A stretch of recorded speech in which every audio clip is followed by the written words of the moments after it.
বন্ধুরা, আজকে রান্না করে নিয়েছি মাসকলাইয়ের বড়ি দিয়ে আলু বেগুন দিয়ে মাছের ঝোল। পুরো ভিডিওটা দেখবে। রেসিপিটা ভালো লাগলে লাইক দিয়ে ভিডিওটা দেখে নেবেন।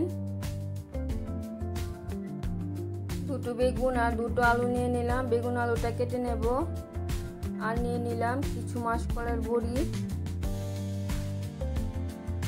আলু আর বেগুনটা কেটে ধুয়ে নিয়েছি, জলে ভিজিয়ে রেখে দিলাম। নিয়ে নিলাম পরিমাণ মতো কিছু কাঁচা লঙ্কাটা পেস্ট করে নেব। আর মশলা নিয়ে নিলাম জিরে গুঁড়ো আর অল্প কাশ্মীরি লাল লঙ্কার গুঁড়ো। মাছগুলি ভালো করে ধুয়ে নিয়েছি, অল্প লবণ হলুদ মেখে নিচ্ছি। এখন কড়াইটা বসিয়ে দিয়েছি। কড়াইয়ের মধ্যে পরিমাণ মতো সরিষার তেল দিয়ে দিলাম। তেলটা ভালো করে গরম হয়ে গেলে প্রথমে মাসকলাইয়ের বড়িগুলি ভেজে নেব। তেলটা গরম হয়ে গেছে, বড়িগুলি দিয়ে দিচ্ছি। গ্যাসের আঁচটা একদম মিডিয়ামে রেখে বড়িগুলি ভেজে নিচ্ছি।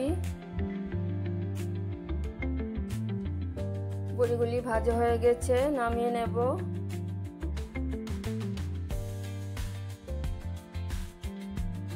এখন আরো কিছুটা পরিমাণে সরিষার তেল দিয়ে দিলাম। তেলটা গরম হয়ে গেলে মাছগুলি ভেজে নেব।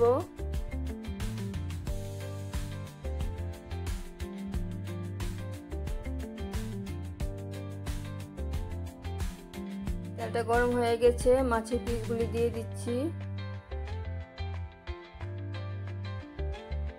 অল্প মাছ ছিল তাই একবারই সব দিয়ে দিলাম। মাছের পিসগুলি উল্টে দিয়ে ভালো করে ভেজে নেব।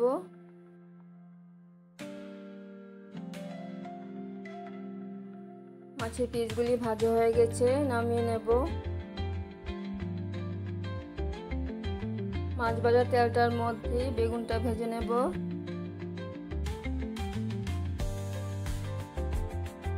বেগুনটা দিয়ে দিলাম। গ্যাসের আঁচটা বাড়িয়ে রেখে বেগুনটা হলুদ দিয়ে ভালো করে ভেজে নেব।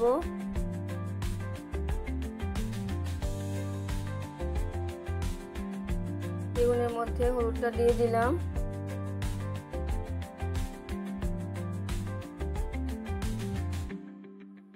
বেগুনটা ভালো করে ভেজে নিয়েছি। এখন বেগুনটাও নামিয়ে নেব।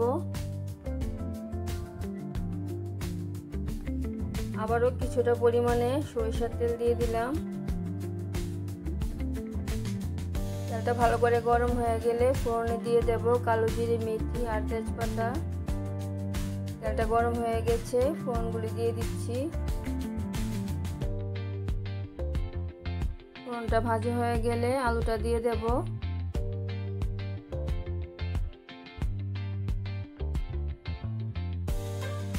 আলুর মধ্যে হলুদ দিয়ে আলুটা ভালো করে ভেজে নেব।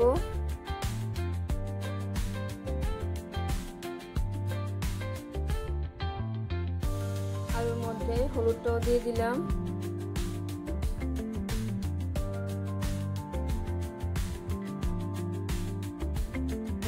হলুদটা দিয়ে আলুটা ভালো করে ভেজে নিয়েছি। এখন দিয়ে দেব মশলাটা জল দিয়ে গুলে নিয়েছি। বাটিটা ধুয়ে আর একটু পরিমাণে জল দিয়ে দিলাম। এখন আলুর সাথে মশলাটা ভালো করে কষিয়ে নেব।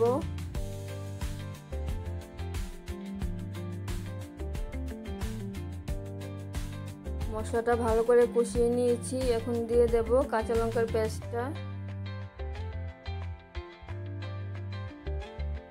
কাঁচা লঙ্কার পেস্টটা মশলা আর আলুর সাথে ভালো করে কষিয়ে নেব।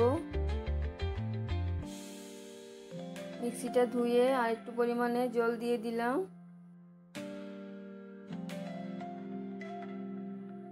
কাঁচা লঙ্কার পেস্টটা আলুর সাথে ভালো করে কষিয়ে নিচ্ছি।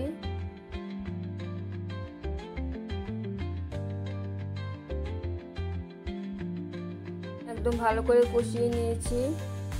আলুর মধ্যে লবণটা দিয়ে দিলাম। লবণটা দিয়ে একটু নাড়িয়ে চাড়িয়ে দিয়ে এখন ঝোলের জন্য গরম জল দিয়ে দেব।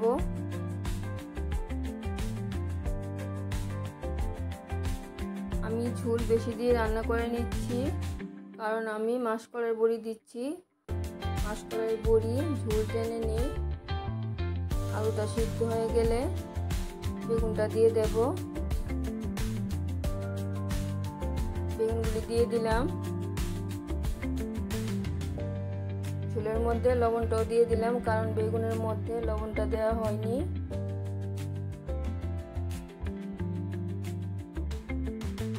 ঝোলের সাথে বেগুনটা একটু সিদ্ধ হয়ে গেলে মাছগুলি দিয়ে দেব। ঝোলের সাথে বেগুনটা একটু সিদ্ধ করে নিয়েছি। এখন মাছের পিসগুলি আর মাসকলাইয়ের বড়িগুলিও একসাথে দিয়ে দেব। এখন সবকিছু একসাথে ভালো করে ফুটিয়ে নেব।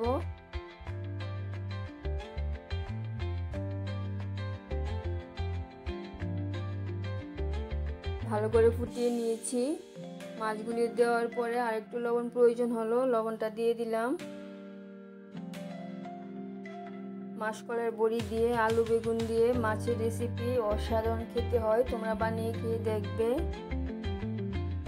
এখন রান্নাটা আমার একদম শেষ হয়ে যাচ্ছে। ধনেপাতা কুচিটা দিয়ে দিলাম। ধনেপাতাটা দিয়ে আর জাল করব না, গ্যাসটা অফ করে দিয়েছি। খুব হালকা হাতে ধনেপাতাটা মিশিয়ে নিচ্ছি। দারুণ স্বাদের রেসিপি, তোমরা বানিয়ে খেয়ে দেখবে। রান্নাটা আমার একদম কমপ্লিট হয়ে গেছে। আবার দেখা হচ্ছে পরের ভিডিওতে। সবাই ভালো থাকবে, সুস্থ থাকবে।